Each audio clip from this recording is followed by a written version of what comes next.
You're listening to the Dibbly Dobbly Podcast. Remember to like, share, comment, subscribe, and click the bell to make sure you get the latest episodes of the podcast. Be sure to like and share our Facebook page and follow us on Twitter and on Instagram. Hi everyone and welcome back to another episode of the Dibbly Dobbly Podcast. And on today's episode of the podcast, we are previewing the ICC T20 World Cup for 2024 in the West Indies and the USA. Who would have thought that a major ICC event will be held in the United States of America, trying to get people convinced and interested into cricket, and also the West Indies hosting the T20 World Cup for a second time. The last time they hosted a T20 World Cup was back in 2010. So the West Indies have the honor of hosting this tournament alongside of the USA as we try and get cricket into the USA and getting people into the game of cricket, which is a wonderful thing to do.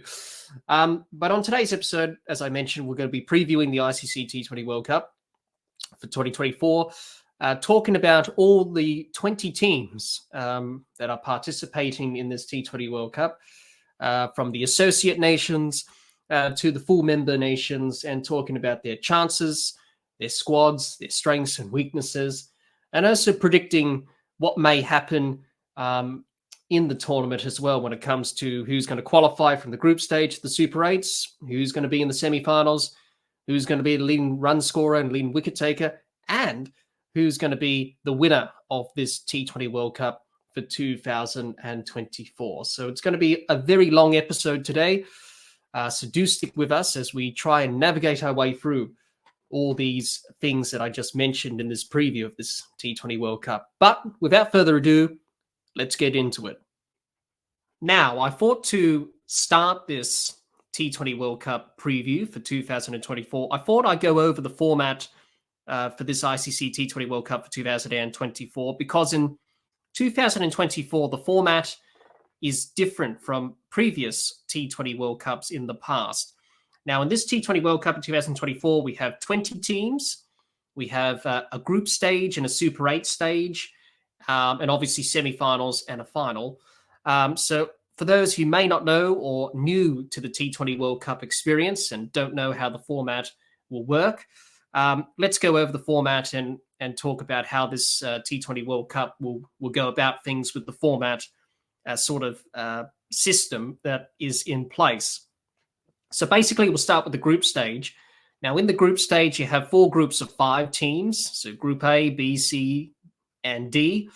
The top 2 teams in each group will advance to the Super 8s round. And we move on to the Super 8s. Basically, 2 groups of 4 teams, Group 1, Group 2. The top 2 teams in each group will qualify for the semi-finals.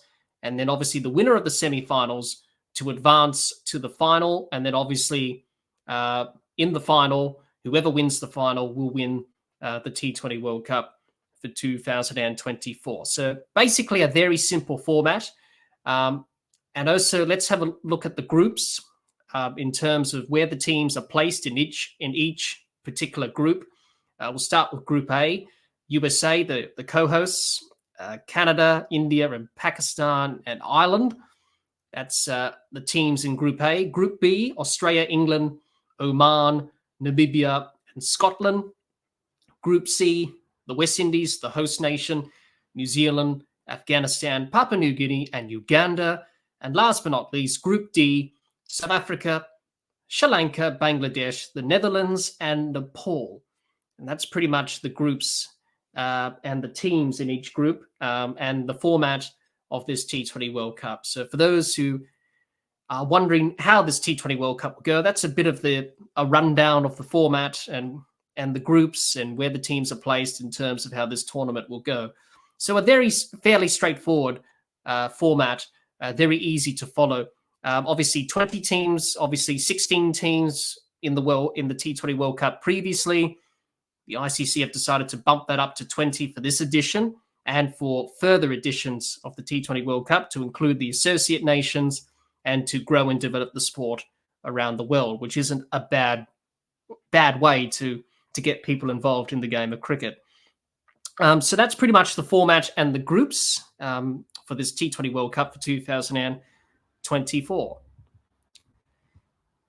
Now, let's preview the ICC T20 World Cup for 2024 and go all through all 20 teams' squads and talk about their chances of winning the T20 World Cup for 2024. So there's a lot to talk about, a lot to discuss. So do bear with us as we try and navigate our way through all the teams and all the squads to talk about their chances in this T20 World Cup. But I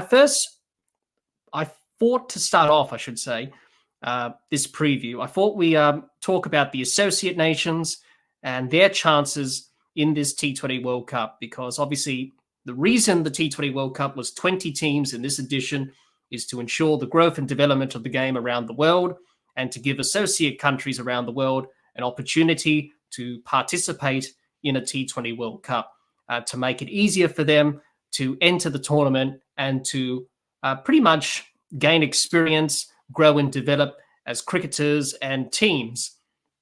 So basically, I thought we'll talk about them in a separate section to the other teams, of course, the full members. So let's talk about the associate countries in depth and about their chances of performing and winning games in this T20 World Cup, which is what it's all about. And obviously, the associate nations competing in this T20 World Cup will be relishing the challenge to compete against the world's best teams.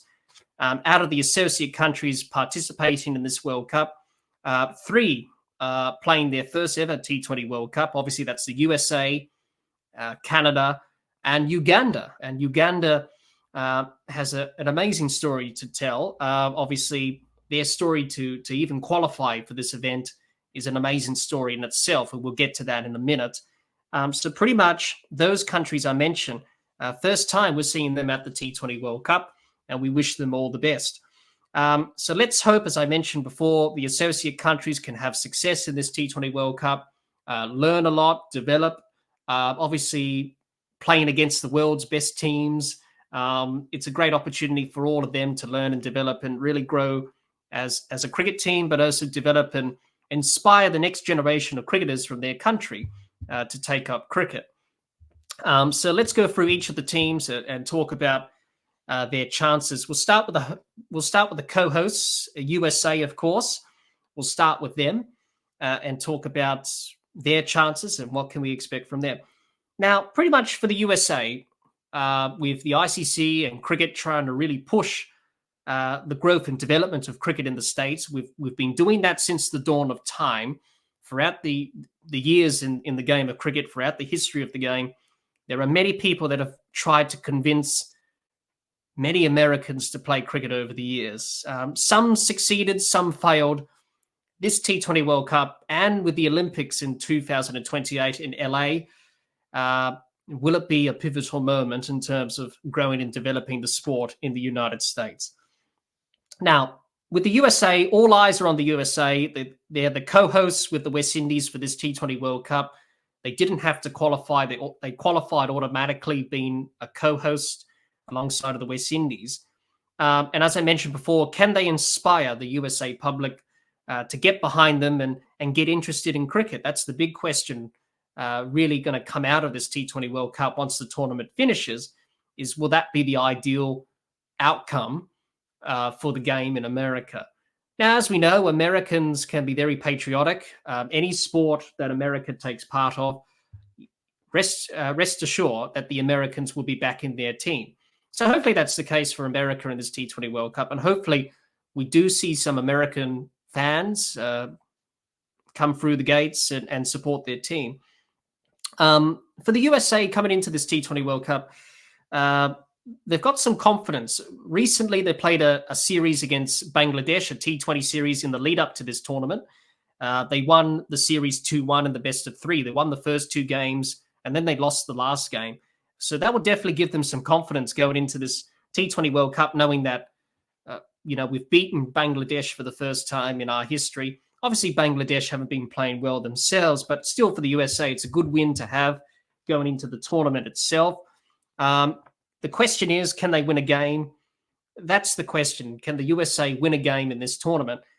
Well, they're in Group A. Group A is a tough group. You've got India, Pakistan, and Ireland, and Canada. Obviously, the USA and Canada have been rivals for years, obviously. Both of those countries played the first ever international game of cricket back in 1844. So their rivalry goes way, way back. Definitely a chance against Canada. Obviously, the first game of the tournament will be the USA and Canada, and that will be in Texas to kick off the tournament proper. So definitely it will be a very tough group to try and win for the USA in terms of games. But you never know. You never know. We'll have to wait and see how they perform across the group stage. It's going to be tough for them to qualify for the Super 8s. I think many people are realistic about that. But still, that's not the point. The point is to showcase cricket to the American public. And hopefully that will get people inspired into the game of cricket. So hopefully that's the case as this tournament progresses. So that's a little bit on the USA. We'll move on and talk about Canada. Now, Canada, in their first ever T20 World Cup in 2024, as I mentioned earlier, Canada, they're not strangers to World Cups in cricket. They've been to many one-day World Cups over the years. Actually, they've been to 4 Cricket World Cups in their history, 1979, 2003, 2007, and 2011. So they're not too familiar with the World Cups, Canada. We've seen them over the years perform well and over the World Cups over the years, and they've done okay. And as I mentioned previously, Canada, obviously, one of the oldest teams in cricket, obviously, played the first ever international game of cricket against the USA in 1844. And how fitting that this T20 World Cup would kick off with the USA and Canada to kick off the tournament for the first game. So I can see what the organisers did there. Obviously, going back to the time that they played in 1844. For Canada, can they win a game? That's the question. You would think they can. Obviously, it's going to be tough against India and Pakistan, obviously, but against Ireland and the USA, they've played a lot against them over the years, obviously in the associate world, before Ireland was an associate nation, now a full member. So definitely, yeah, Canada can definitely win a game. So for Canada, it will be interesting to see how they perform, obviously. But can they win a game, as I said before? Possibly. We'll have to wait and see how they go about things there. The Netherlands, let's talk about the Netherlands. The Netherlands, they could qualify for the Super 8s. Group D is the group that the Netherlands are in. They've got South Africa, Sri Lanka, Bangladesh, and Nepal to contend with in Group D. And I think they're a likely chance to qualify because at the moment, Sri Lanka and Bangladesh are not playing well. Obviously, the Netherlands have a good record against South Africa. We all know what the Netherlands did to South Africa in the 50-over World Cup last year. And obviously in the T20 World Cup in 2022, they won that game at the Adelaide Oval.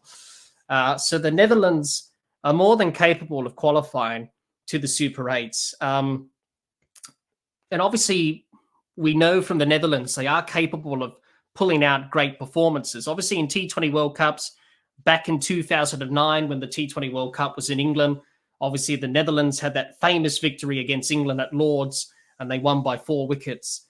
So they are more than capable of performing on the world stage, the Dutch, and they are improving.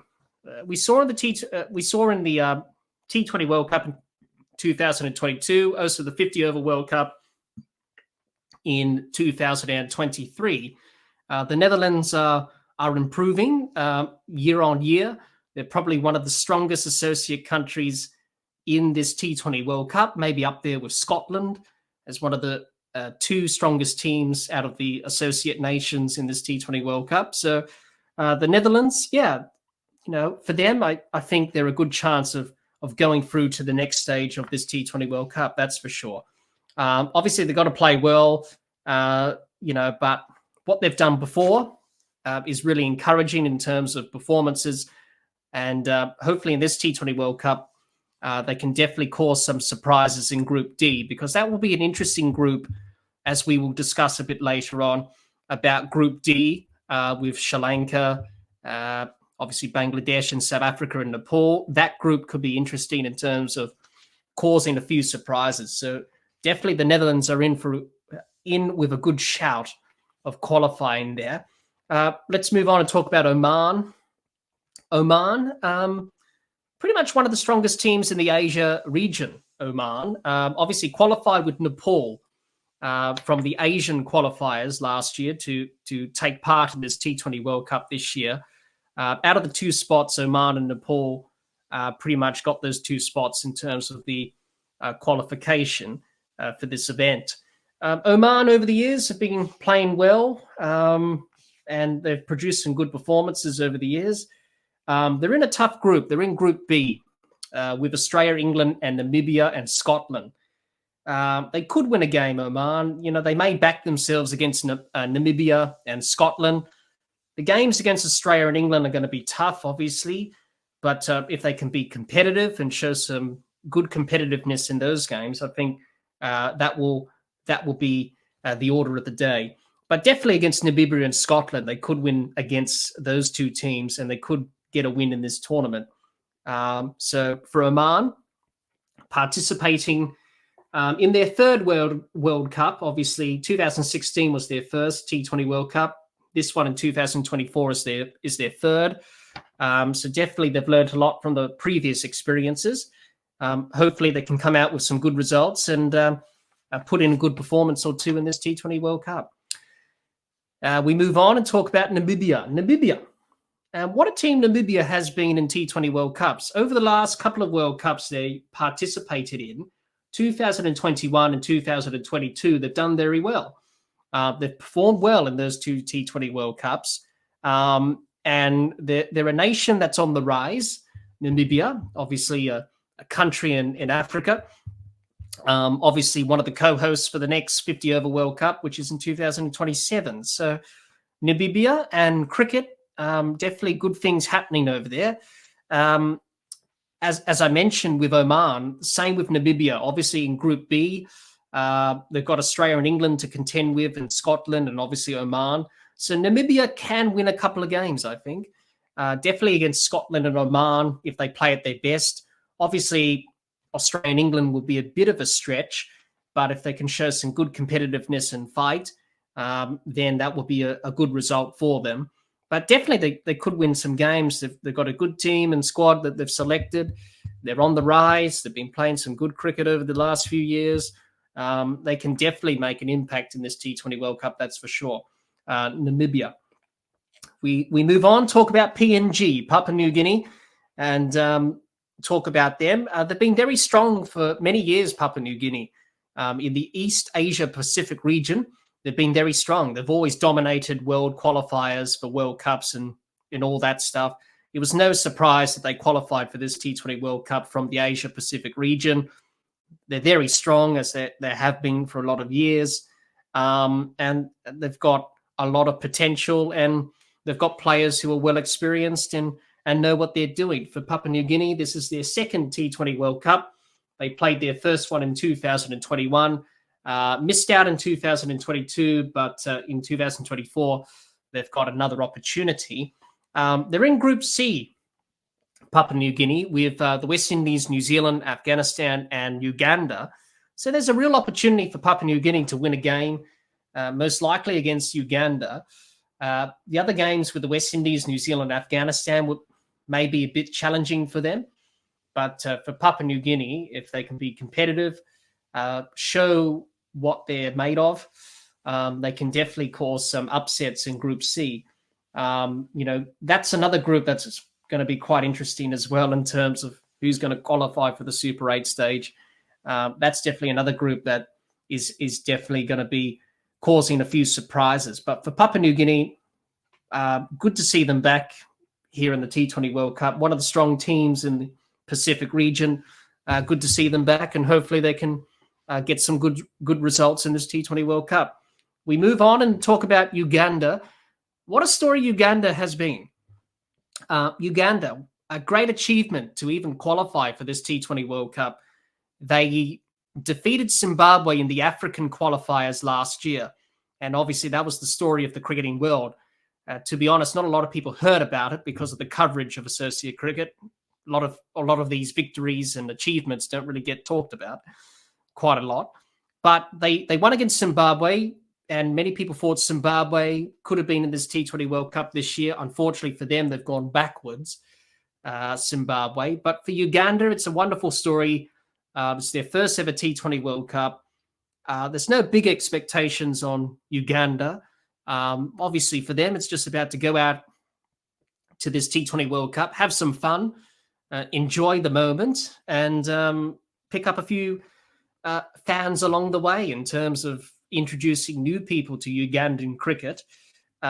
Sadly, a lot of people wouldn't have known a lot about cricket in Uganda, but definitely after this T20 World Cup, I think a lot of people will be taking notice of Uganda in the years to come.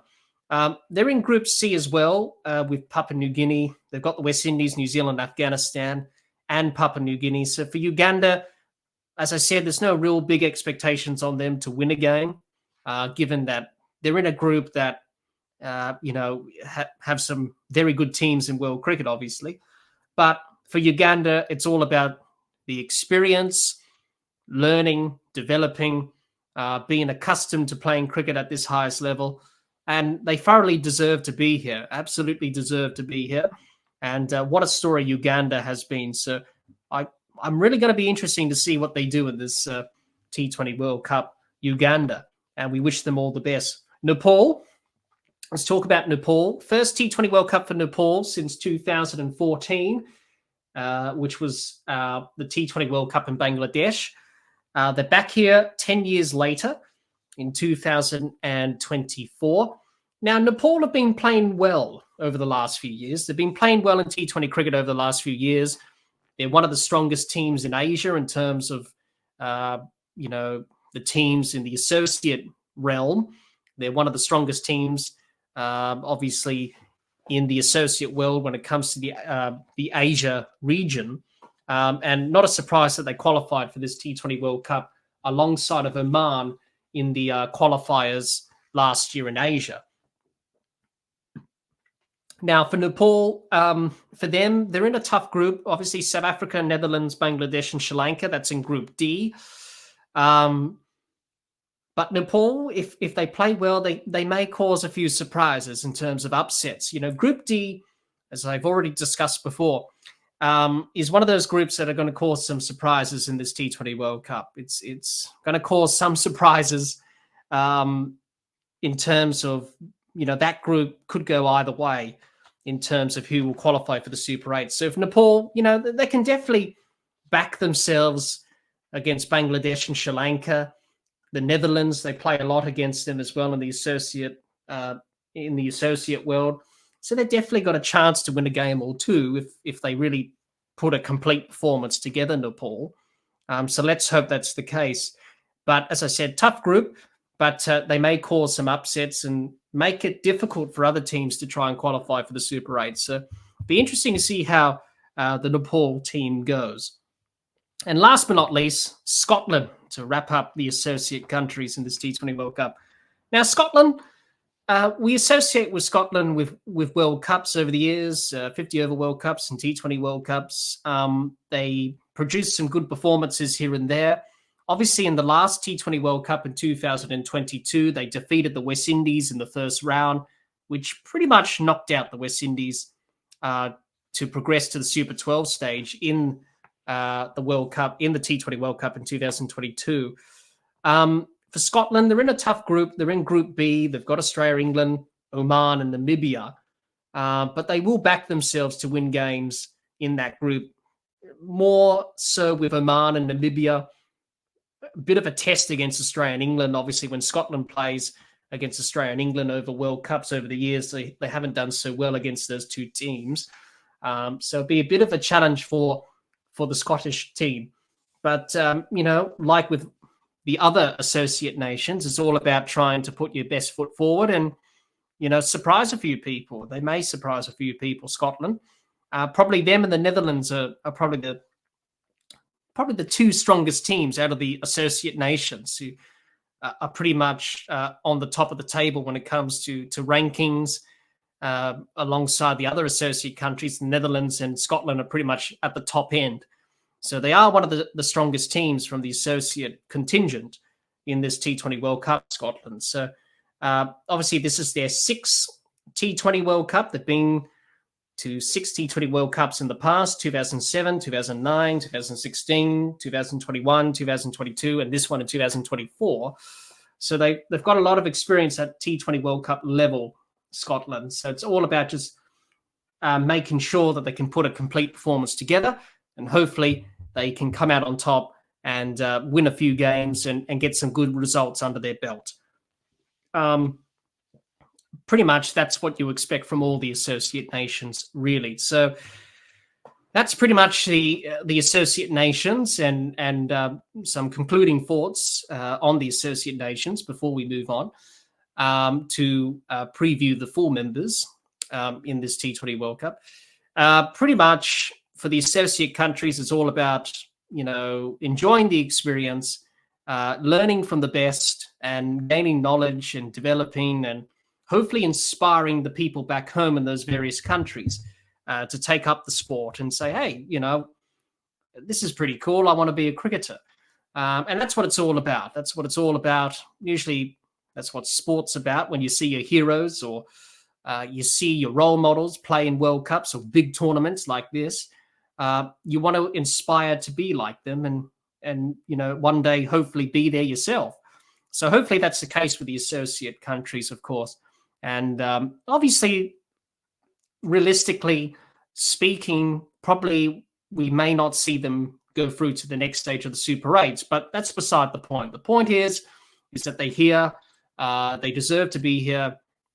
Obviously, they've worked so hard to be here, to try and qualify, to be here with the best teams, to have the chance to play on the world stage. I really do hope that all the teams do have a good T20 World Cup and hopefully win a game or two and even surprise a few of the big teams as well.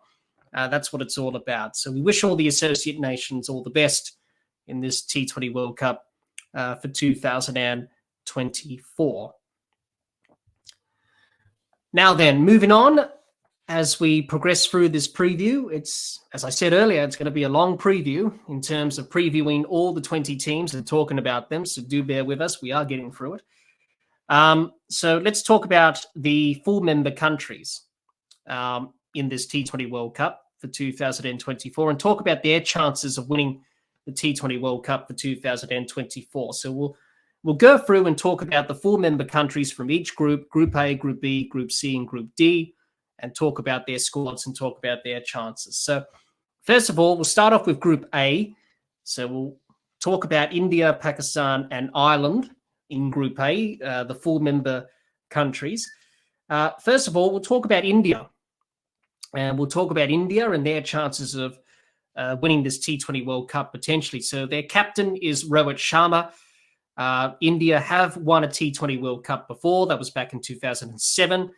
And in the last T20 World Cup in 2022, they were the semi-finalists and didn't pretty much have a great semi-final result. Obviously, they lost to England quite badly in the semi-final by 10 wickets. And then England went on to win the final against Pakistan. So for India, big pressure on them, as always with India when they go into T20 World Cups or 50-over World Cups or any tournament or any series around the world. There's always tremendous pressure on them. They have a strong squad full of match winners. All of them have played the IPL recently. All of them have got a bit of game time underneath their belt. They're all capable T20 players. They have performed well in the format over the years. But the question is, can they finally win a T20 World Cup or an ICC event of some sort? That is the big question for India. And the pressure is on following following the Cricket World Cup final last year against Australia, where they lost badly in the final. The pressure is on for them to perform in this T20 World Cup. It really is. Obviously, what these players have done in the IPL, that won't quite translate to the T20 World Cup. We know the IPL this year was a bit different in terms of the flat pitches, high run scoring and teams chasing, big totals that seemed impossible but were achievable, especially with the conditions in the IPL this year with the pitches. So that doesn't really translate into this T20 World Cup in the Caribbean and the USA. The pitches in the USA are a bit of a mystery. We don't know how they're going to quite play out. And the pitches in the Caribbean, as we know, in the West Indies, they do take a bit of turn and spin, and they are slow. They're not fast, they're not pacey. They are a bit slow and low. So for India, the big challenge for them is to try and perform well as a team and as a collective, and hopefully, they can finally break that hoodoo of winning an ICC event, because it has been a long time coming. The last event they won was the Champions Trophy in 2013. So it's been a long time since they've won an ICC event. And also, it's been a long time since they won a T20 World Cup, not since the first one in 2007. Since then, they've been runners-up and they've been in a semi-final or two, but they haven't got the results that they would have liked. As I said, they've got a squad full of match winners. You have a look at their squad. Rohit Sharma can be destructive. Suryakumar Yadav, Rishabh Pant, Jaiswal, Kohli, Jadeja, Patel, Kuldeep Yadav, Chahal, Bumrah, Siraj with the ball, Hardik Pandya. So they've got a really good squad that's covering all bases. It's just whether or not they can put it all together. That's the big question. You've got to put it all together into a complete performance for India. They need to find a way to overcome pressure in big games. So you would expect India to pretty much cruise through Group A. I think they'll probably finish on top. They've got Pakistan, Ireland, USA and Canada. You would think they'll win all those games and finish on top of the group. They'll go through to the Super 8s, no problems. But once they get into the Super 8s, that's where the pressure will be on, in terms that, in the Super 8s, you only got 3 games because there's 4 teams in each of the 2 groups. You can't play against yourself, obviously. So there's only 3 games that you have to try and win to go through to the semi-finals. And that's where the pressure will be on for India. And that will be telling whether or not they're capable and whether or not they're up for the challenge and up for it in terms of going to go all the way to win this tournament. Obviously, India are one of the favourites to win. I don't think anyone has tipped against them. But in terms of that sort of pressure and what's happened before in World Cups, that does get to you and it does play on your mind. So they will need to find ways to overcome that. They'll need to find ways to rally around each other. They've got a team that's very talented, as I mentioned before. Rohit Sharma will be important as captain. Obviously, leading from the front, he's got to do well there. And obviously, in terms of them performing as well as individuals. But with India, they are more than capable of winning. They've got a team that can do it. The biggest question is, do they have that belief? Do they have the belief? Can they silence the critics? Can they silence the noise that's coming from the outside in terms of it's India? They're one of the favourites, but every time India's tagged as one of the favourites, they don't do so well. And I suppose that's the thing. If you are a cricketer from India, of course, you have big pressure. There's over 1 billion people who are supporting the team and who want the team to do well. And with that comes pressure. So you've got to try and handle that in the best possible way you can. But they're definitely one of the favourites, India. They'll definitely feature in the latter stage of the tournament, Super 8s and maybe semi-finals. It's just a question of whether or not they can actually overcome that hurdle and finally get the job done and do it. Obviously, their batting will be very destructive. The likes of Rohit Sharma, Jaiswal, he's been a revolution. Kohli, the veteran, Suryakumar Yadav, Rishabh Pant,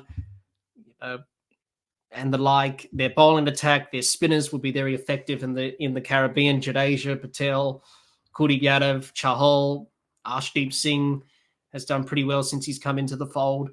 Bumrah and Mohammad Siraj. So as I said, they've got a team that's covering all bases. It's just whether or not they can put a complete performance together, get the job done against teams like Australia or England, and try and overcome the pressure in semi-finals and finals to do it. Obviously, they made it to the 50-over World Cup final last year. Unfortunately, fell at the last hurdle against Australia, which was a magnificent performance. So for India, they'll have that belief knowing that, okay, it's a different format, but, we made it to the 50-over World Cup final last year. We've got the belief that we can do it again in this T20 World Cup in 2024. It's just whether or not they can, put a complete performance together. So I think all eyes will be on India, pressure on them, but you would think that they should be able to, make their way to the back half of the tournament and potentially win it. So we'll have to wait and see for India there. But as I said, they've got a pretty good team. They've got players who are capable. It's just whether or not they've got that belief that they can do it. Moving on, and let's talk about Pakistan and talk about their chances and how they'll go about things in this T20 World Cup. Their captain is Babar Azam. Pakistan have won a T20 World Cup. That was back in 2009. And in the T20 World Cup in 2022, they were runners-up in the final to England. And they were able to make it to the final in the last T20 World Cup. Pakistan, runners-up in 2022, but can they go all the way in 2024? That's the question. And Pakistan lately they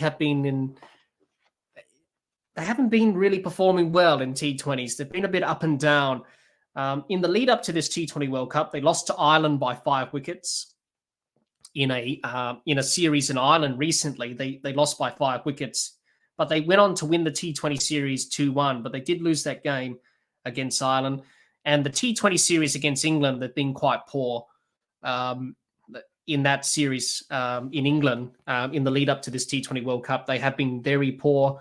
They haven't been quite performing at their best. And obviously, a few months ago, they had a T20 series against New Zealand, and they drew that series 2-2 in the best of 5 over in Pakistan. So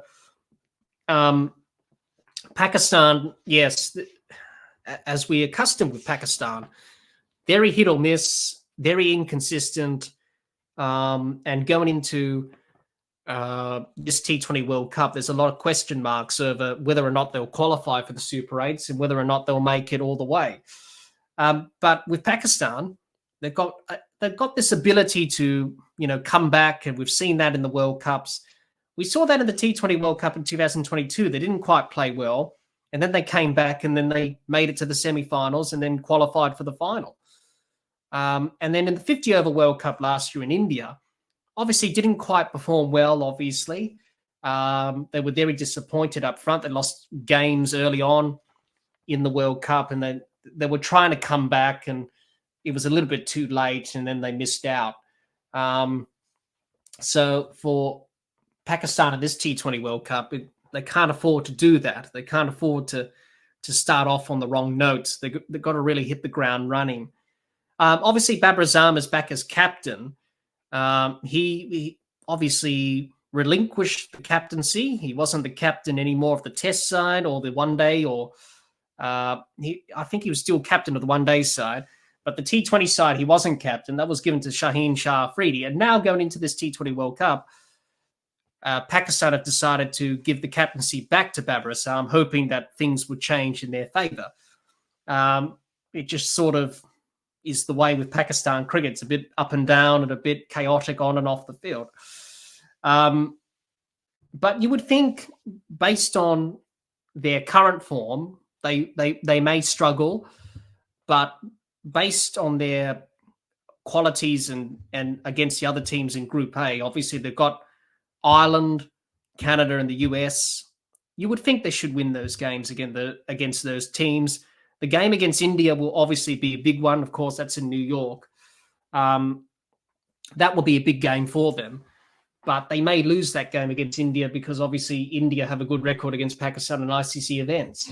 So I won't be surprised if that game goes India's favour. But you would think Pakistan should do enough to qualify But with Pakistan, as we've said, you never know with Pakistan because they're a bit hit or miss. As I said, they need to start well. They need to really start well. Their first game of the tournament, Pakistan, is against the USA. And that game will be important for Pakistan in terms, okay, you're versing the USA. It's a game that you should win comfortably. They really need to hit the ground running in that game. They need to start well, Pakistan. The problem that Pakistan have had in tournaments is they don't start well. Often they lose the first game, they lose the first couple of games, and then everything goes backwards. So I think for Pakistan, they really need to really hit the ground running, start well. That first game against the US would be critical, and then obviously the big game against India after that, and hopefully that will set them up nicely. Obviously, with Pakistan, they were the last team to name their squad for this T20 World Cup. Obviously, they've got a new coach in Gary Kirsten. Obviously, Babar Azam back as captain. So it just shows a lack of unity and cohesion within the camp. Not everyone's sure about their roles or not sure about anything really in terms of that. You want a team that's really united and got that cohesion and unity. You don't want a team that's all over the place, not sure of what we're going to do. That's a little bit with Pakistan at the moment. They weren't sure about their squad. They named it up until the last minute. Obviously, Gary Kirsten is the new coach, and obviously Babar Azam back as captain. So there's a lot of things that are a little bit haywire off the field there for Pakistan, a little bit. Obviously, they need the senior players to stand up. Obviously, Babar Azam, Mohammad Rizwan's partnership will be key. Obviously, it is, when those two bat with each other, they get off to good starts for Pakistan. But when they fail, Babar Azam and Mohammad Rizwan, Pakistan don't tend to do well after that. The batting seems to drop off and puts a lot of pressure on the rest. So I think everyone in the team needs to stand up. And as I mentioned before, Pakistan really need to start on the right note because they can't afford to start this tournament off on a bad note. So that first game against the US will be key for them in terms of let's get off to a good start. It's a game that we should win against the USA. Let's put in a very solid performance, and then hopefully that will translate into bigger and better things as the tournament progresses. So with Pakistan, be interesting to see if they do make it all the way to the semi-finals. But you never know. That's what they did in 2022. They could do the same again in 2024. It depends whether or not they can be consistent and whether or not they can put in a complete performance. That's the question that Pakistan will have to answer going into this T20 World Cup. That's the question that they have to answer in terms of, can we be consistent? Can we put in good performances across the board? So for Pakistan, they've got a team, full of players that are skilled in T20 cricket. They've got the capabilities. It's just a little bit of self-belief that they need, a bit of consistency and hit the ground running and make sure that we start the tournament off on a good note. If they do that, then you never know. They could do what they do in previous World Cups and come back and, produce some good performances and do what they did in 2022 and make it to the final. So we'll have to wait and see with Pakistan in terms of how they're going to progress there. But it'll be interesting to see how they go in this T20 World Cup. Moving on, and the last team in Group A is Ireland. And let's talk about Ireland. Captain Paul Stirling, they haven't won a T20 World Cup as yet. T20 World Cup in 2022, they finished in the Super 12 stage. And Ireland, as we know with Ireland over the years in World Cups and T20 World Cups, they are capable of causing upsets and winning big games. We've seen that in the World Cup from Ireland on numerous occasions. 2007, they defeated Pakistan in that World Cup in the Caribbean. 2011, they defeated England, in that game in the 2011 Cricket World Cup. 2022 T20 World Cup in Australia at the MCG, they defeated England by 5 runs on Duckworth-Lewis.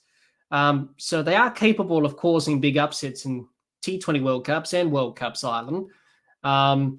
And going into this T20 World Cup, they've got a few wins under their belts. They won against Pakistan by 5 wickets in that T20 series in Ireland, but they lost the series 2-1. But to win that game against Pakistan was a good result. They won a couple of games against the Netherlands by 1 run and 3 runs, and they defeated Scotland by 5 wickets recently. So they've got a few wins under their belt, which will give them confidence going into this T20 World Cup. When you win, it gives you confidence, and hopefully you can carry that on. Obviously, Paul Stirling, he's the recently new captain of this T20 side for Ireland, obviously replacing Andrew Barberne, who was captain for a very long time, and now Paul Stirling's taken over. And the team seem to be doing well under his leadership. Often that's the case. Whenever you have a new captain, you have a new direction, new voice. The team can often feed off that and play well. And that's what Ireland have been doing.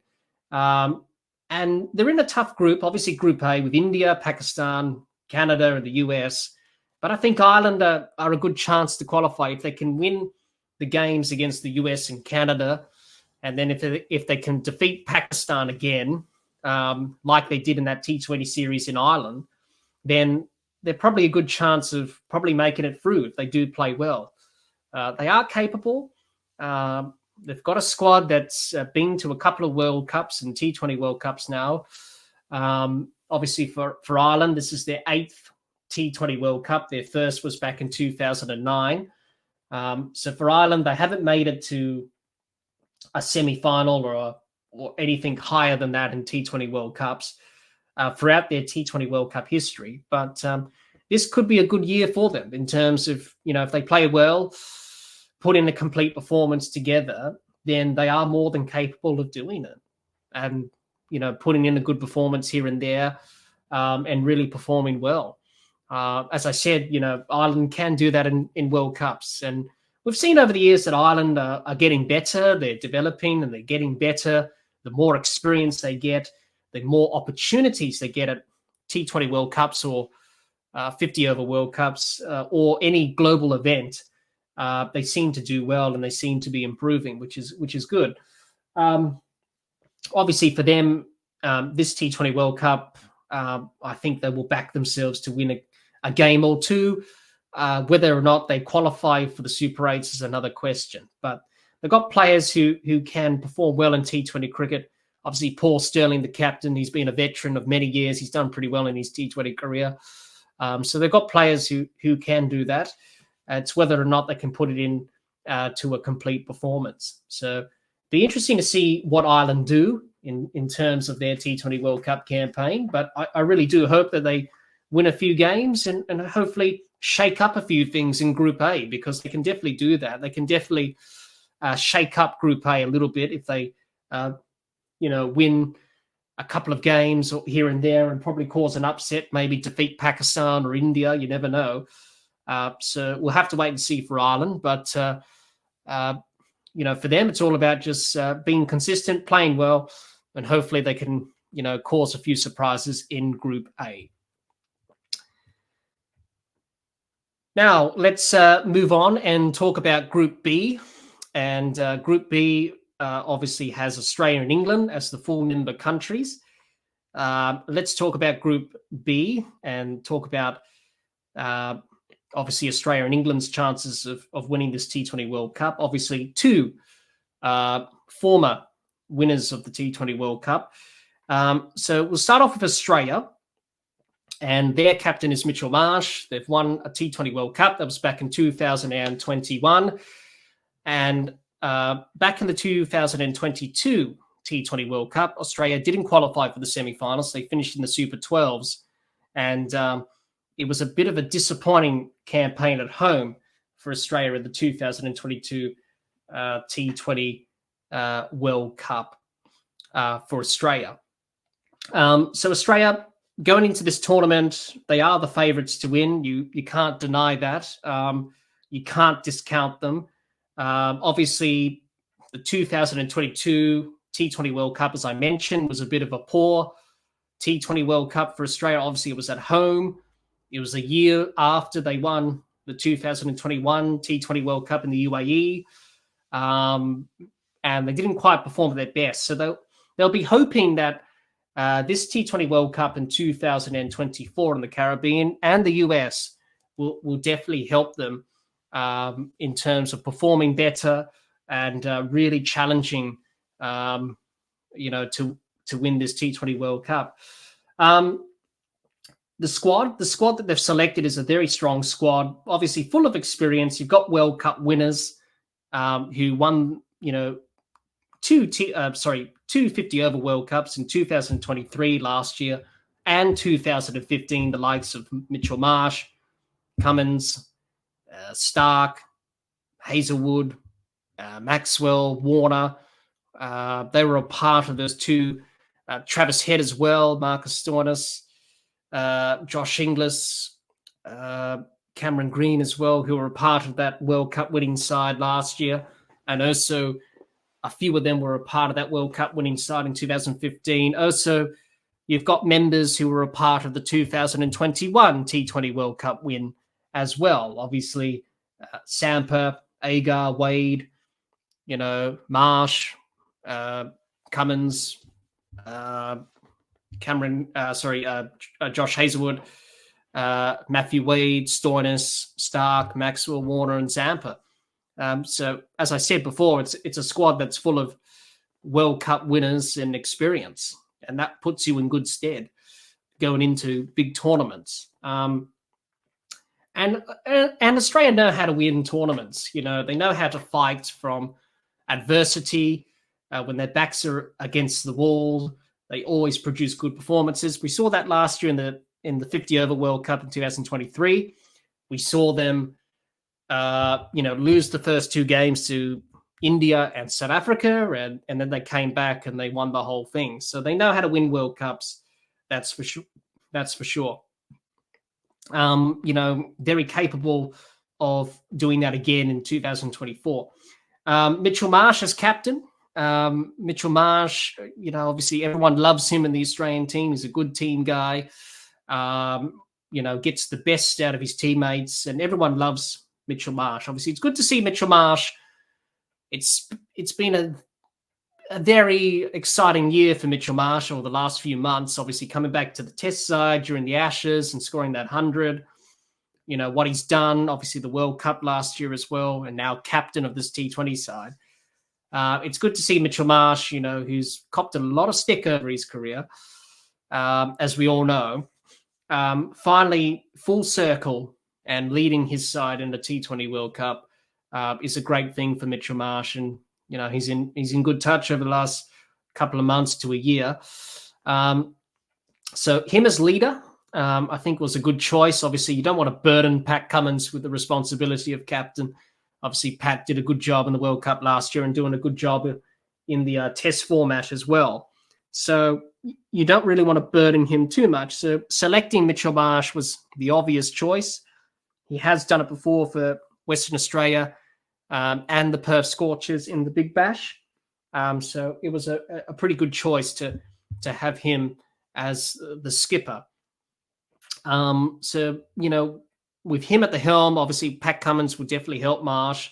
So having that combination of Marsh and Cummins, and obviously senior players in the side will definitely help out Mitchell Marsh and definitely help out him in terms of the captaincy. And, during this tournament, he will be tested if Australia do find their backs up against the wall. But, no doubt he's got capable help from the team in terms of Cummins and senior players. Obviously, no Steve Smith. Steve Smith wasn't selected. I don't think that was a surprise by anyone that Steve Smith was omitted from this T20 squad. Obviously, T20 cricket's probably gone past Steve Smith now. Probably doesn't suit his game. Obviously, with the batting that Australia has, even if they did select Steve Smith, where are you gonna put him?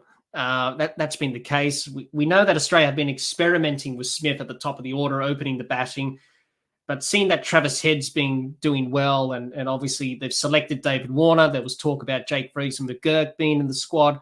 Obviously now he's a reserve. Australia have got, many batters they can choose from. And really for Smith, maybe he's probably admitted it himself, maybe that, probably my T20 days are over. So I don't think it was a big surprise that Steve Smith was left out. It doesn't really change much, really. It's still a pretty good squad, even without Smith. He was a part of the T20 World Cups in 2021 when Australia won, and 2022 when the tournament was in Australia. Obviously, Travis Head, Pat Cummins, Mitchell Starc performing well in the IPL recently. I think Cameron Green, Glenn Maxwell, David Warner didn't have great IPLs from their point of view. So for Australia, they'll be delighted that Head and Cummins and obviously Starc are doing well of late, following their T20 World Cup form. Obviously, Travis Head scored 1 million runs for the Sunrisers Hyderabad in that IPL, which was a very run-heavy sort of IPL season. Pat Cummins was captain of the Sunrisers Hyderabad and led them to an IPL final. No surprise that Pat does it again. And obviously Mitchell Starc paid a lot of money, Kolkata Knight Riders, for him in the IPL, and he delivered, certainly in the final when they needed it.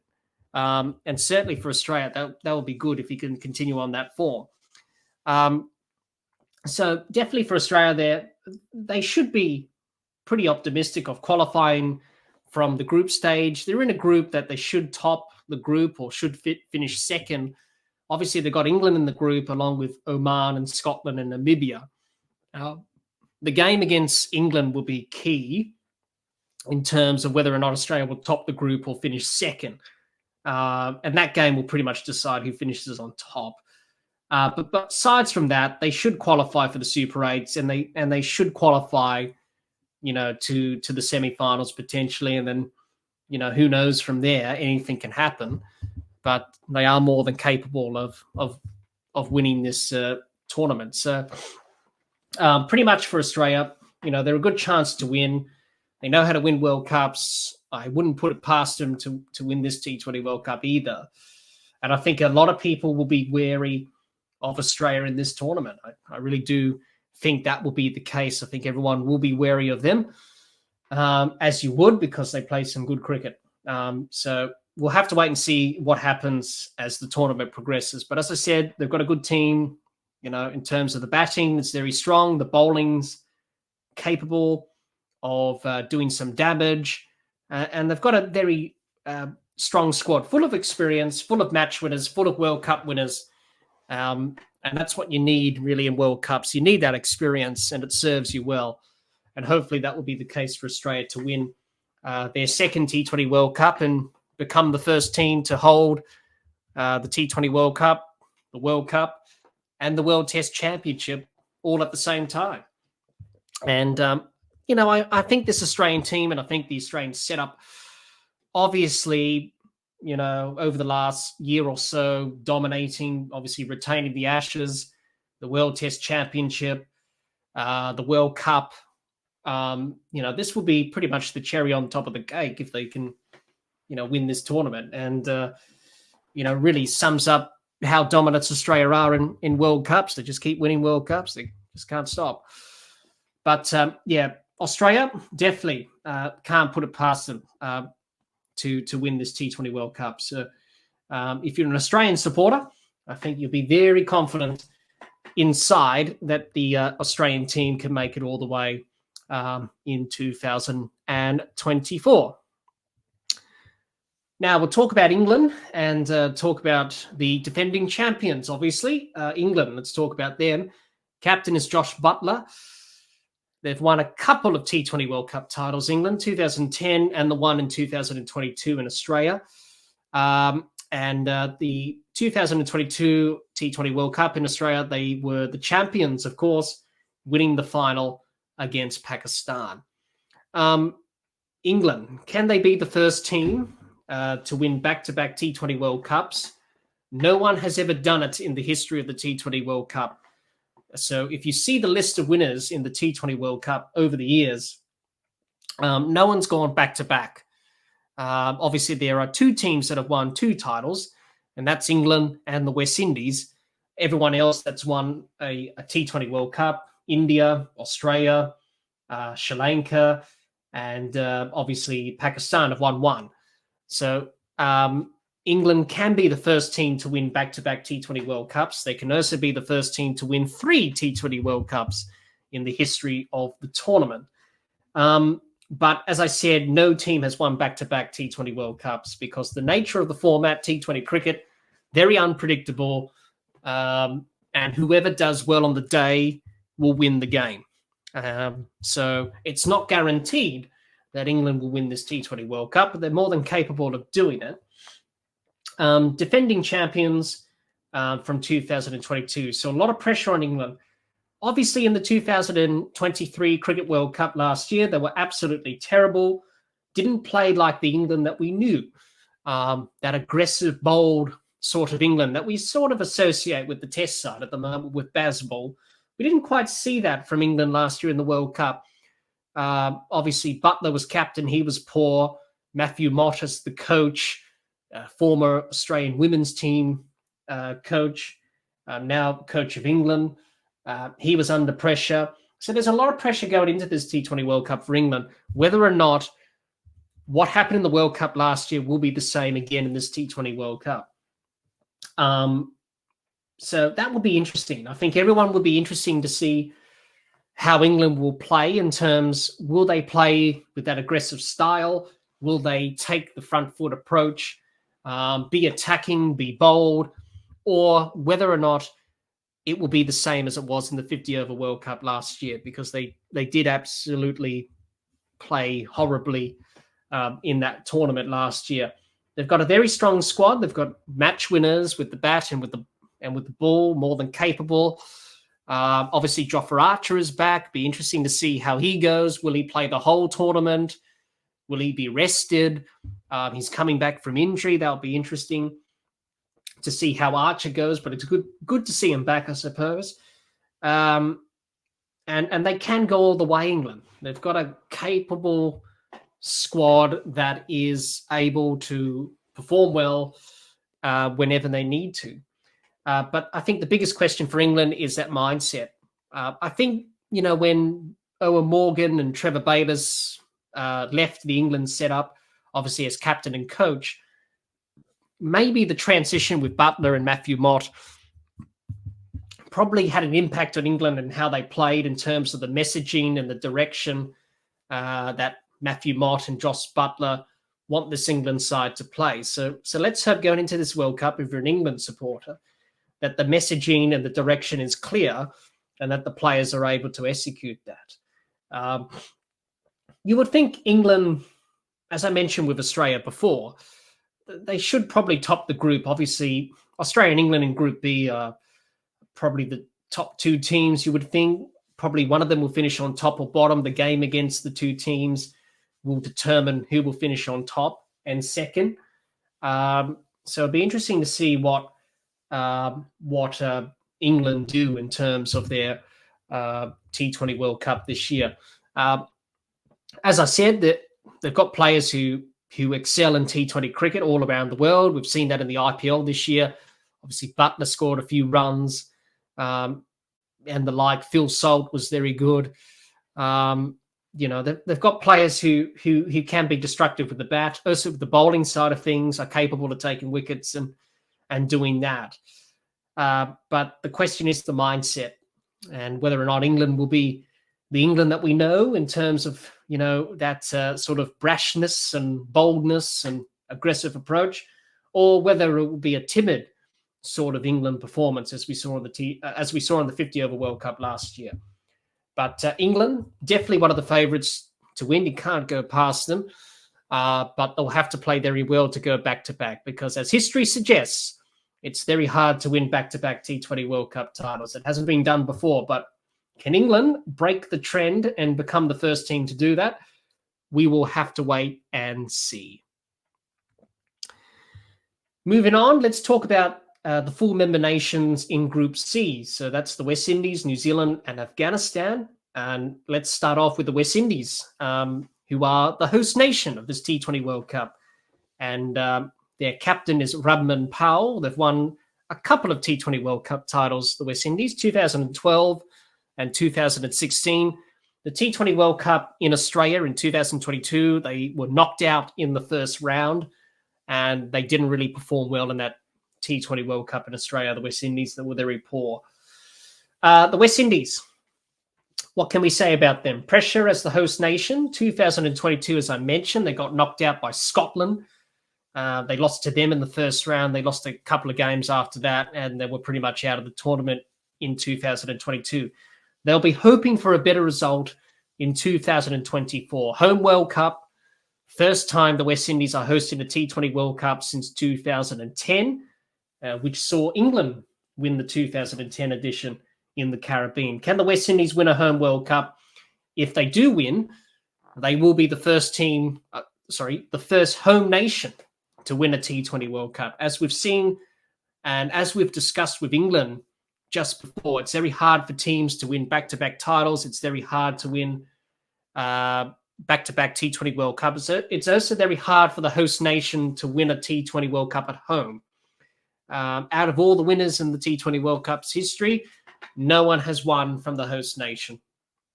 So for the West Indies, it's an opportunity for them to do that. They've got some powerful batters and bowlers who can be very good on their day, and their batters can be very destructive. Their bowlers can be effective. They've got a squad that's capable, but can they put a complete performance together? That's the question for the West Indies to answer. Can they put it all together? They've got all the ingredients.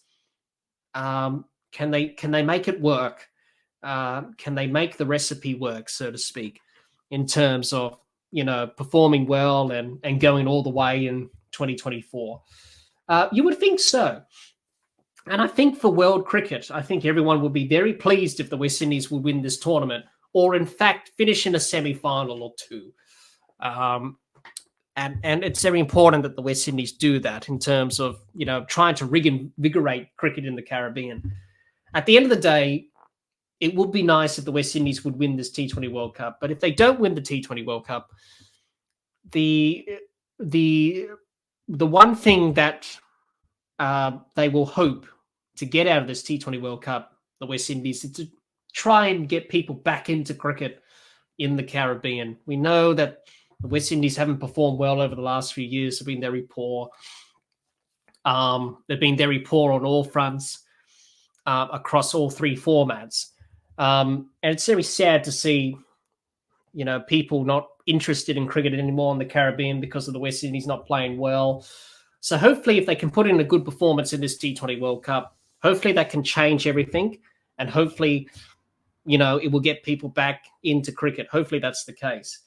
They're in an interesting group, the West Indies. They're in Group C. They've got New Zealand and Afghanistan to contend with, along with obviously Papua New Guinea and Uganda. So Group C is one of those groups, along with Group D, that will cause a few surprises in this T20 World Cup. So the West Indies are got to be careful in terms of what New Zealand and Afghanistan can do, as well as their own performance. So I think for the West Indies, they are going to be in a group that is going to be challenging, but they're more than capable of qualifying and progressing to the next round and really putting in a good performance here and there. Obviously, leading up to this T20 World Cup, they had a good series win over South Africa in a T20 series. They won 3-0 in the best of three. So they've got some confidence behind them, the West Indies, and that would definitely boost their spirits going into the tournament. And as I mentioned before, everyone will want the West Indies to do well, given their poor form of late. Everyone will want them to do well in this tournament.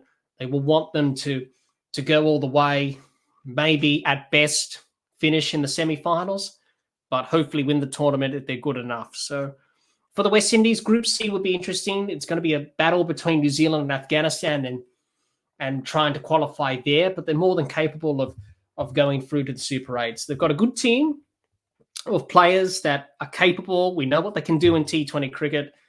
It's just about putting that together in a complete performance and getting the job done. So let's hope the West Indies can do that. I think everyone will be hoping that will be the case for the West Indies team. We move on and talk about New Zealand. talk about their chances. Captain is Kane Williamson. They haven't won a T20 World Cup title as yet. 2022 T20 World Cup, they finished in the semi-finals in Australia in that edition. And for New Zealand, a strong squad full of match winners. But the question is, can New Zealand break that World Cup barrier and finally get the job done and win a tournament? We know that New Zealand are consistent performers. They always feature in semi-finals, and they feature towards the business end of World Cups and T20 World Cups. But the problem is they haven't been able to overcome those challenges and be able to win the tournament. Obviously, we've seen in the 50-over World Cup, 2015, they made it to the final and lost. 2019 against England, obviously the game was a tie, and then obviously they lost on boundary countback. So that's in the 50-over World Cup. The T20 World Cup, they lost that final to Australia in 2021, where they finished up as runners-up in that tournament. Can 2024 be the year that New Zealand turn that around? They've got a group that is capable. Obviously, got Kane Williamson, Finn Allen, who are very good with the bat. Devon Conway, Daryl Mitchell, Rachin Ravinder has been a revolution. Jimmy Neesham can chip in with the bat here and there. Glenn Phillips can be destructive as well. So they've got a batting unit that is capable of scoring runs. They've got a bowling unit that is capable of taking wickets. You've got Trent Boult, Tim Southey, the veteran's got over 100 T20 international wickets. Ish Sodhi is capable of taking wickets. The spinner, same with Mitchell Satner, the spinner as well. Matt Henry's very good. He's a bit underrated.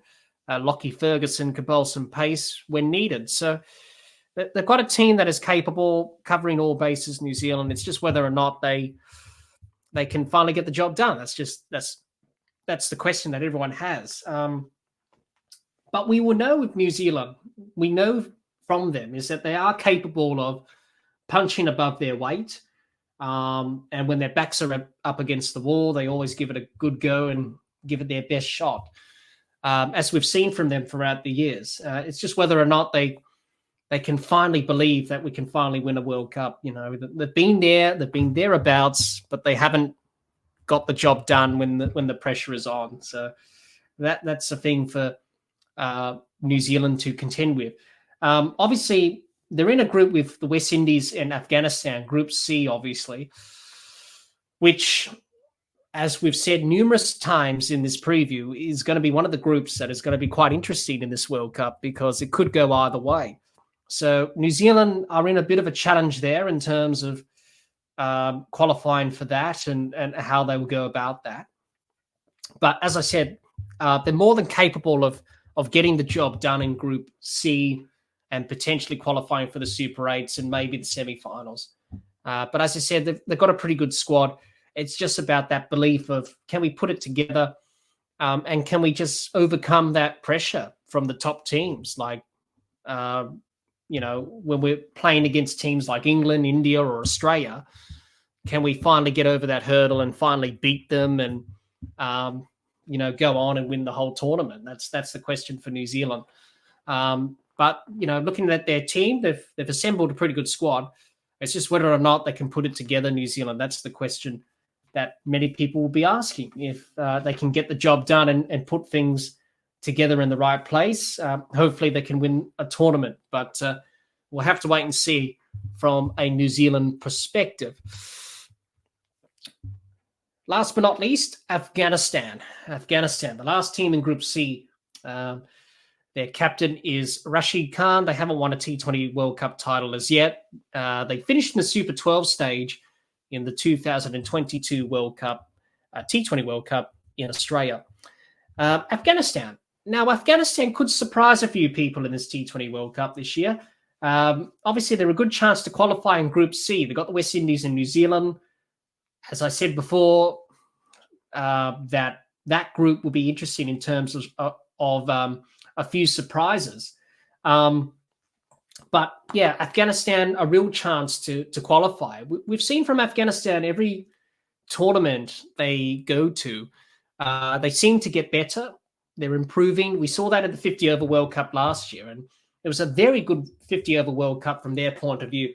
Obviously, they missed out on the semi-finals. The game against Australia, they didn't really capitalize on that golden opportunity. Obviously, Glenn Maxwell did what he did and scored 200 and won Australia the game with that partnership with Cummins.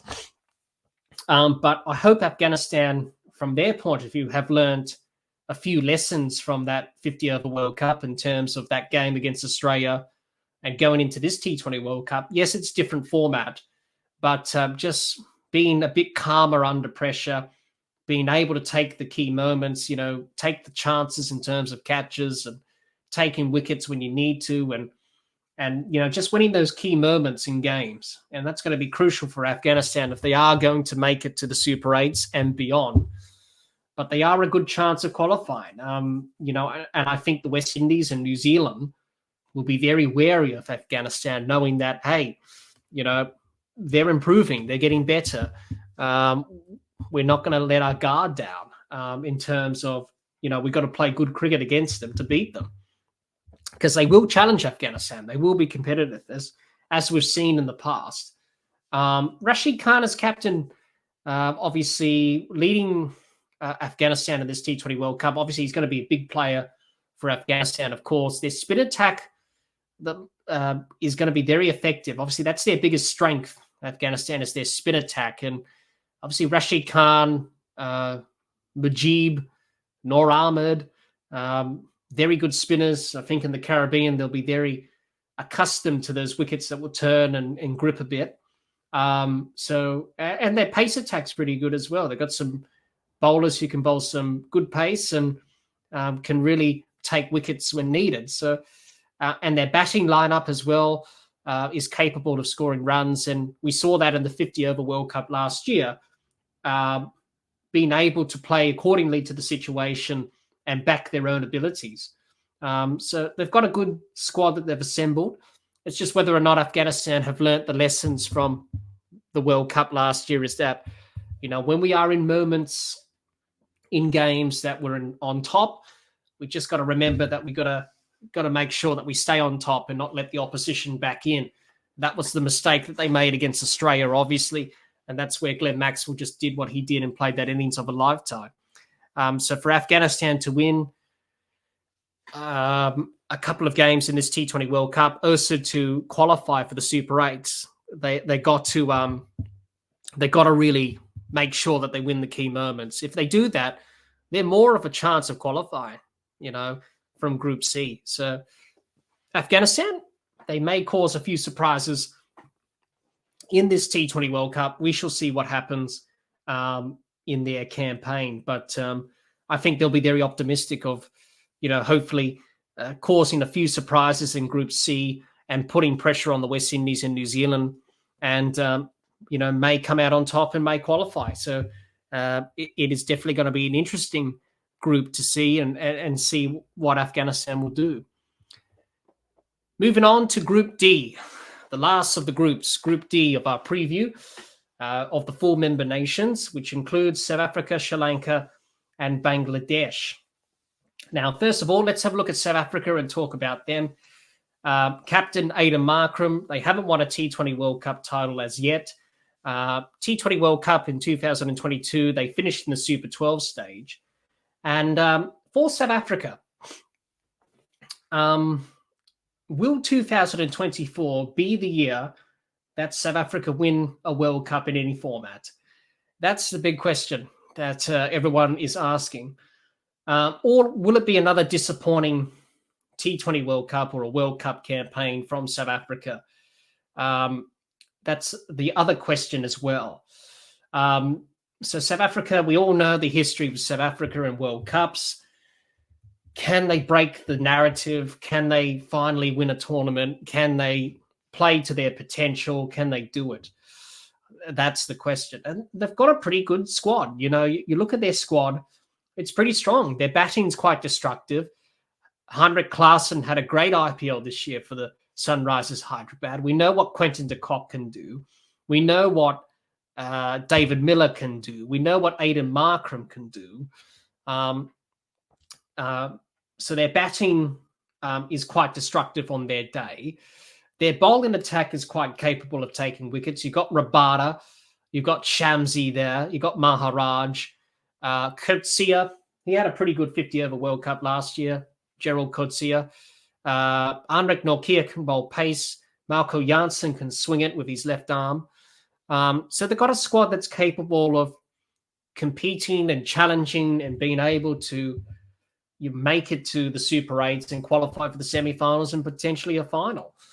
It's just that hoodoo that South Africa has is that barrier of making it to a semi-final or a knockout and then crumbling under pressure. That's the problem that South Africa have. Whether or not South Africa have that in them, in terms of going all the way and that belief. I think it's a belief thing with South Africa. I think for them, it's all about just, let's not focus on what people are saying in terms of the choking tag. We're going to, stuff it up again and all this stuff. Let's just go out there and focus on what we can do. And that's play our best cricket that we can. Now, they're in Group D. Group D, they've got Sri Lanka, Bangladesh, Netherlands, and Nepal. And you would think South Africa, on paper, they should win all those games and they probably should top the group and qualify, really. Probably the one game that South Africa will be worried about is the game against the Netherlands. Obviously, the Netherlands have beaten South Africa twice in World Cups over the last couple of years. 50-over World Cup last year in India, and obviously T20 World Cup in Australia in 2022. So South Africa will be wary of that game, but they should do enough to qualify and make it through to the Super 8 stage and potentially the semi-finals. But it's that one thing with South Africa is the belief that we can actually do it. Can we actually, go out on top and actually win this tournament? Can we do it? That will be the big question for South Africa. Is that, do we have the belief? Can we, get the job done? That's the big question for South Africa going into this World Cup. I think, they should feature in the semi-finals, I think, but it's whether or not they're good enough to handle the pressure under pressure, and to, go through and win and get the job done. People will stop using the choking tag and they'll stop referring to it if South Africa win a World Cup.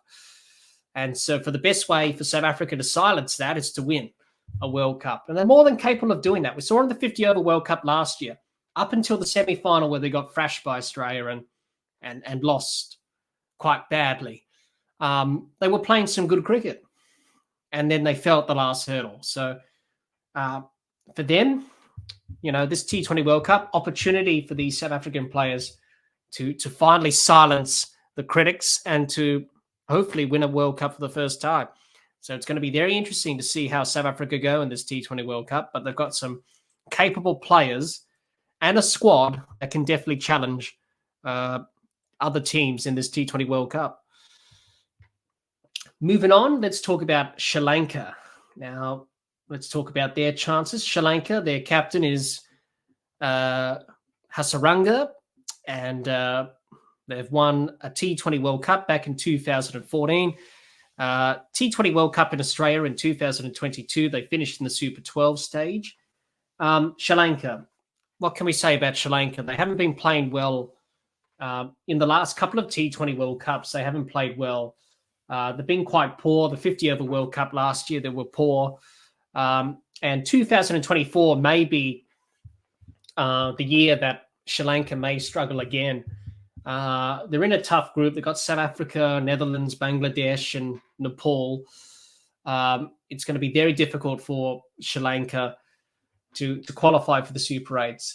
But, they've got a squad that contains players that are capable of performing T20 cricket. It's just that Sri Lanka play good cricket at times and then they don't play good cricket at times. They seem to be all over the place. There's no cohesion or unity. The team doesn't seem to gel well together. They can't put performances together. And in T20 cricket, you need to do that. And they can't afford to to lose games up front, Sri Lanka. In the group stage, you've only got 3 games. Well, you've got 4 games, sorry. Out of the 5 teams in each group, you've got 4 games. You've got to try and win majority of them. And for Sri Lanka, they've got to start well in this T20 World Cup. Their first game is against South Africa. And they've got to start that game well.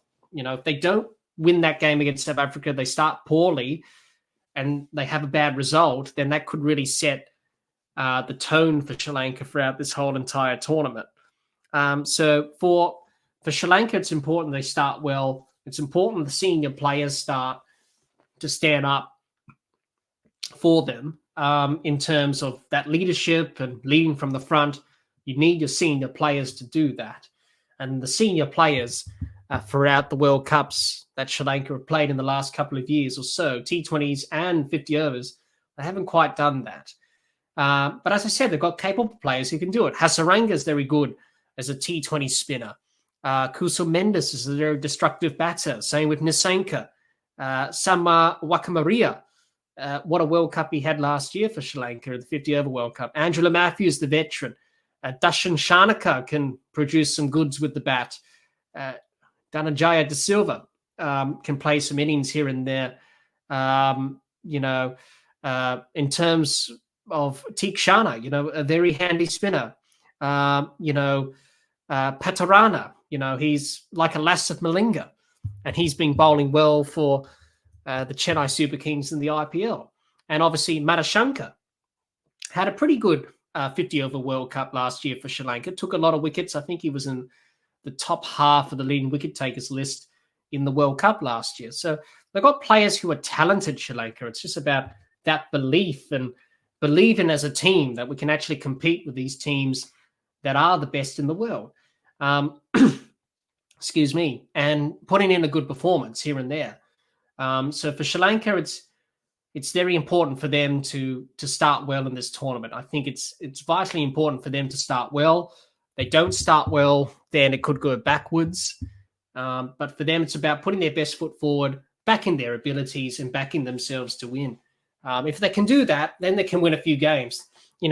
On paper, you should think they should win against Bangladesh, Nepal, and the Netherlands. But will that translate into reality?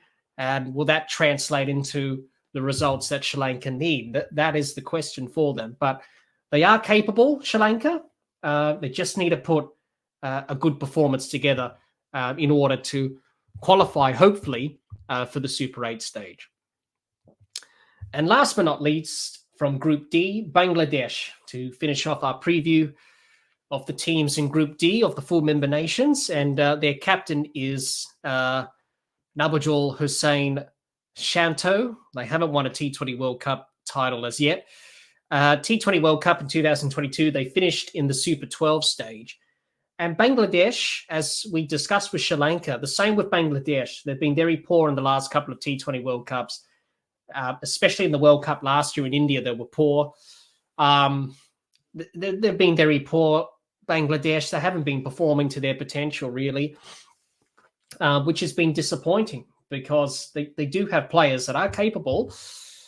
It's just that they haven't put it into the complete performance. 2024, this T20 World Cup, I don't think a lot of people have them qualifying for the Super 8 stage.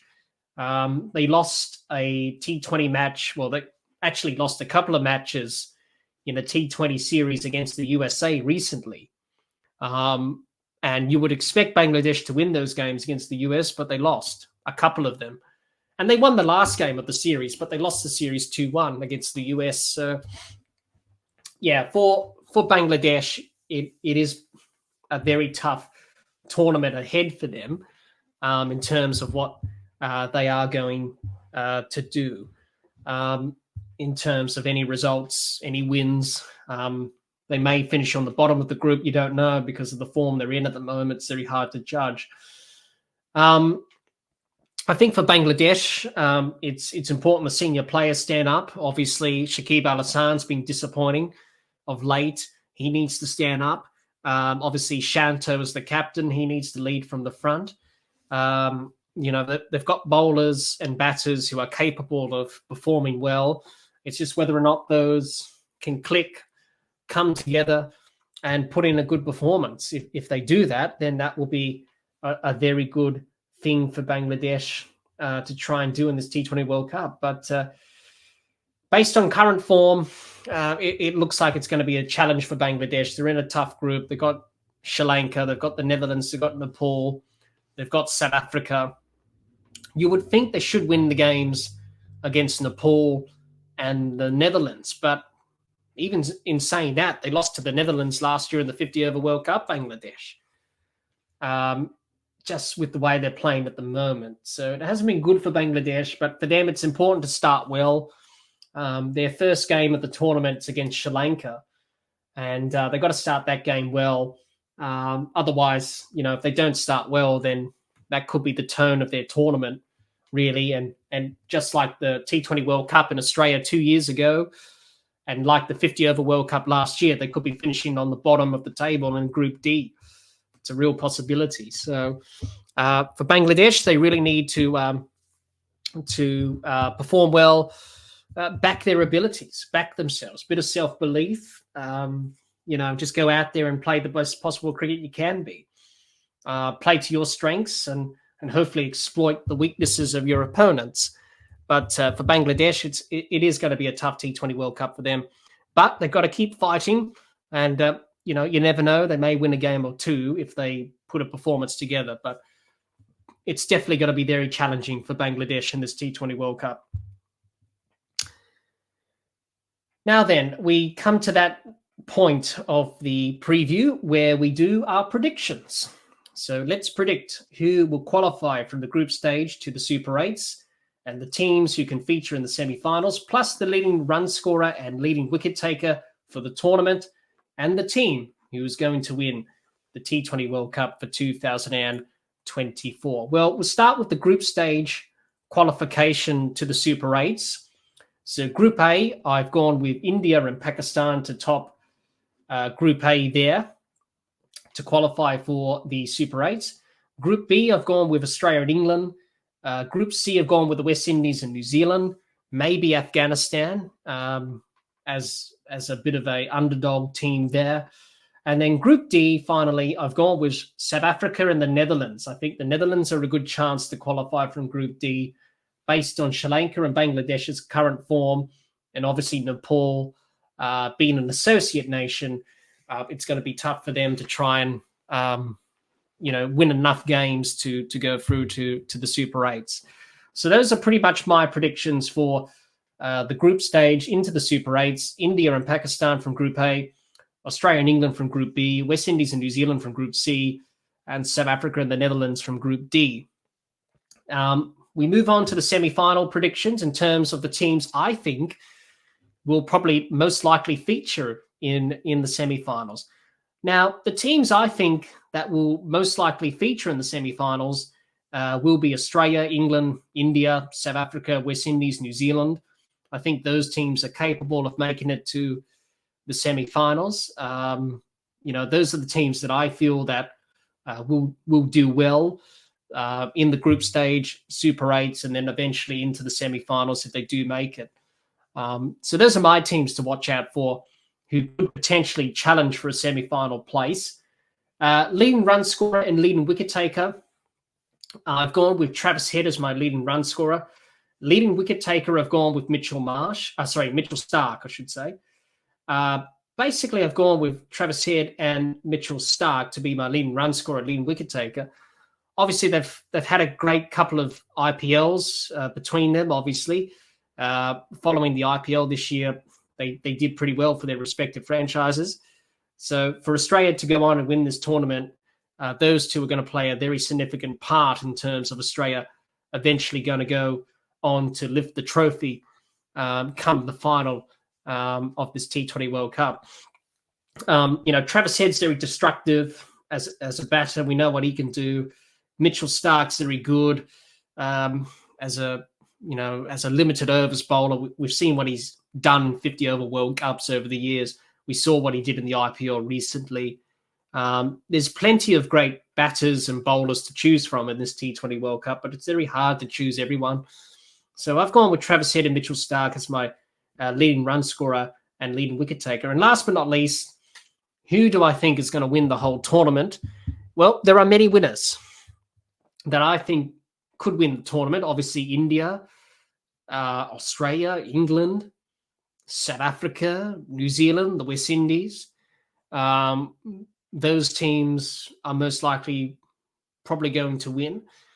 But if I had to choose one team, I'm going to go with Australia, just because they won the World Cup last year. They're a team that's very experienced in World Cups, obviously a lot of World Cup winners, as we've discussed. They've got the capabilities of winning this tournament. They know how to win World Cups. But to be honest, anyone can win it, really. But if I had to choose a winner, I'm going to go with Australia, just purely based on, what they've done in World Cups before. And obviously coming off the World Cup last year, you can't put it past them to win this one.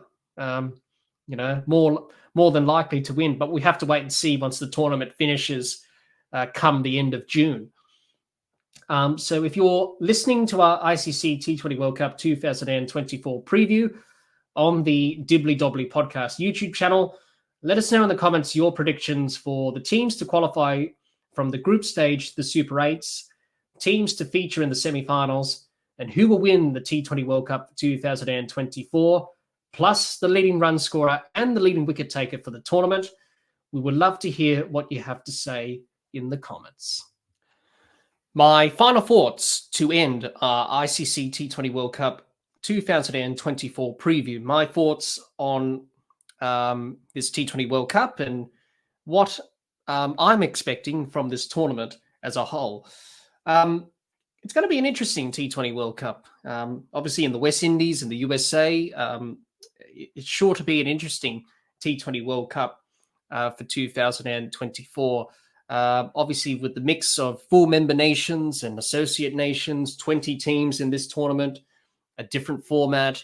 It's sure to be an entertaining tournament as well.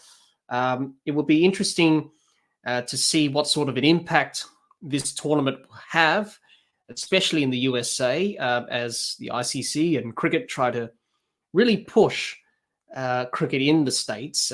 Obviously, we've been doing that since the dawn of time. Throughout the history of the game, we've always been focused on trying to get cricket into America without much success over the years. There's been varied success. So it'll be interesting to see what sort of an impact after this tournament finishes on cricket in America. Will it get people involved in the game? Will people go and play the game? Will people go and watch the games in this T20 World Cup? Will people get inspired? I think those are all the questions that people would like to ask and have answers for, but we won't really know until probably the years after this T20 World Cup finishes. So that will be the number one thing that many people would ask coming out of this tournament. And also, will it reinvigorate cricket in the West Indies as well? Obviously, we know the West Indies have been struggling for some time. The crowds are pretty low in the Caribbean to watch any form of cricket. Will this reinvigorate cricket in the West Indies? Obviously, if the West Indies perform well and probably go on to win the tournament eventually, if they can, they're more than capable of doing that if they put their mind to it. Will that get people back watching cricket again in the Caribbean and obviously seeing the West Indies have success again and adding another trophy to the trophy cabinet? That would be another question as well, whether or not it will get the spark back in the Caribbean when it comes to cricket. So both of those questions that I posed, obviously USA, the impact there, and also reinvigorating cricket in the West Indies, they'll be interesting to see what sort of an impact this tournament has on those two various issues. And also, as I mentioned before, it'll be interesting to see how this tournament goes. There's a lot of teams that could win it. There's a lot of good players on show, very talented in the T20 format. And obviously the associate nations being a part of this T20 World Cup as well. It'll be very interesting to see how they go about things and how they go about their cricket as well. There's some incredible stories to tell. Obviously, I have a close connection with the associate cricket world. Obviously, we've done the associate cricket series on the podcast and me interviewing various people from the associate world. And there's a lot of good people doing a lot of good things. So it's no different to the teams from the associate world participating in this T20 World Cup. They have many stories to tell. They've been through many challenges to be here.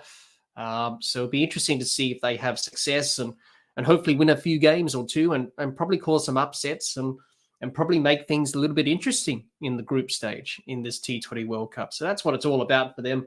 It's about learning, developing, getting better, and just enjoying the experience. I think we forget that, is that you're here at a World Cup and enjoy it for the associate nations. So just to finish off, it's sure to be another interesting T20 World Cup. Always T20 World Cups are always interesting. It's sure to be another interesting T20 World Cup in 2024, and may the best team win. Thanks everyone for listening or watching our ICC T20 World Cup preview for 2024. I did say early on that it was going to be a long preview as we navigate our way through the 20 teams and talking about their chances and the squads as well. So it was a bit of a long marathon, but if you made it to this part of the episode, thanks for sticking with us. I really appreciate it.